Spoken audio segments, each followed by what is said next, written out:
I wanted to take a few minutes here to talk about why I do what I do. How did I get here? What is it that I experienced that makes me so passionate now about working with athletes to improve their mindset in order to perform better in their sport?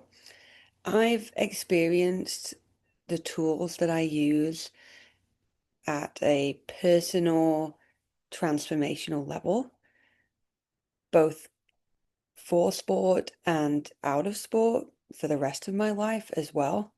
And with knowing how transformational they were for me and the changes that I've been able to make since having these techniques, knowing how to approach things now that I've learned this, and opening my eyes, honestly, to the possibilities out there and the opportunities. That's one thing that it really has done for me in my life in general, is given me the ability to be so much more open and accepting and, like I said, looking for any opportunity of something that maybe I wouldn't have considered before.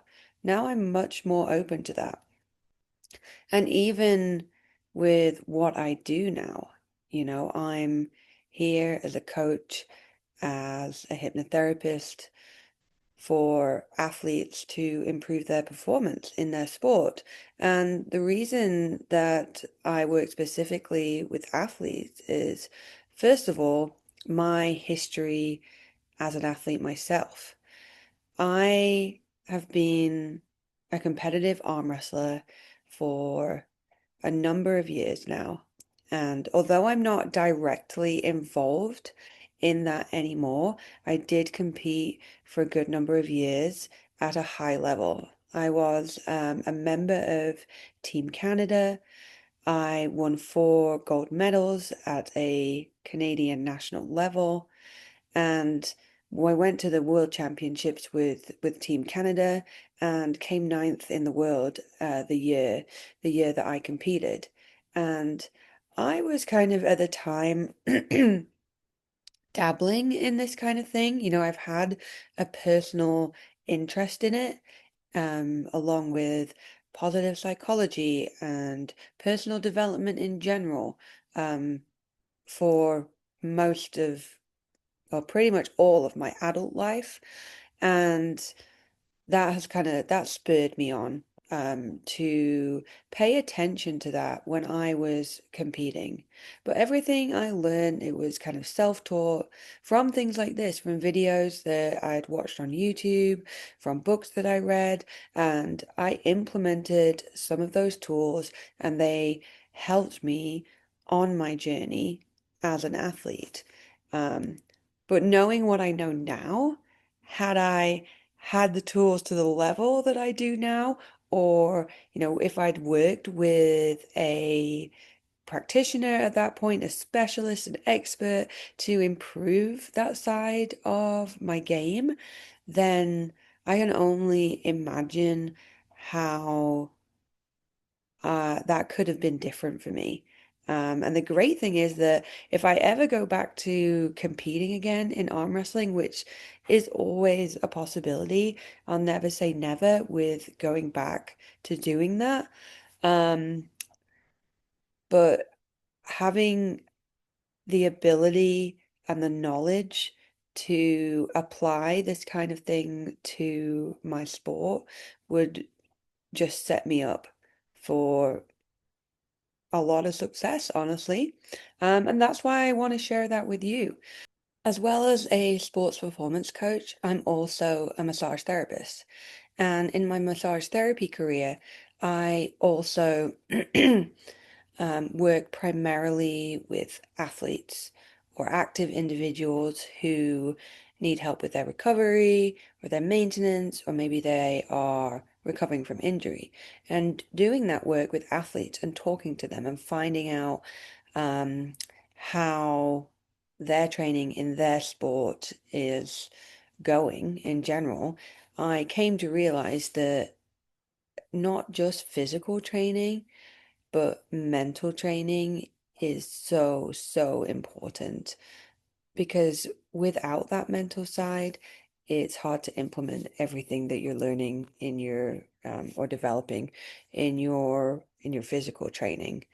And so I first of all went down the line and the road of learning hypnosis and becoming a hypnotherapist with the intention of helping those clients I already had as a massage therapist, and then also working online with other athletes with the hypnotherapy. But I was really, really struggling from a business perspective and my own mindset perspective of like imposter syndrome when it came to including that as an offer as part of my business. And it was on all my marketing in terms of like on my website. I talked about it in social media. I had it on posters and things like that, but I never actually did very many sessions with clients at all because I wasn't promoting it when it really came down to it because I was scared of what people were going to think. And it just kind of stopped me in my tracks. So it wasn't until 3.5 years after that that I decided to kind of dive back into things and I went to take my NLP, which is Neuro Linguistic Programming Practitioner course. And I will go into another video to talk about exactly what NLP is and the specifics around it, because I could talk for hours on that. But I went into that course, knowing that I was going to come out of it with a qualification in order to help other people um, with these with issues that NLP can be helpful for. And I was aware that people who generally take these courses generally have a personal outcome for it as well. But I didn't expect it to be so transformational on the level that I experienced it. And it was almost more of a personal transformation than it was gaining professional skills. And I think having that has just enabled me to be able to help other people even more because that's why I'm sitting here in front of you today. I was able to deal with my beliefs that have been ingrained in me from a very young age. And I was able to look at them from a different angle and give them a different meaning to what they had for me in the past and the meaning that I had created for them before. And that is allowing me to move forward with confidence and knowing that I am capable of doing this and I am successful at doing this. And I wouldn't be sitting here making this video right now if I hadn't have taken that course. So it really pushed me forward and got me going on working on my business and working on my marketing and passing these skills onto other athletes so that they can perform exactly how they want to. Um, so that's it. That is how I came to be doing what I am doing today. And if you like what you're seeing here, I will put the links down below of how you can find out a little bit more about what I do and book a call and let's chat and see how I can help you.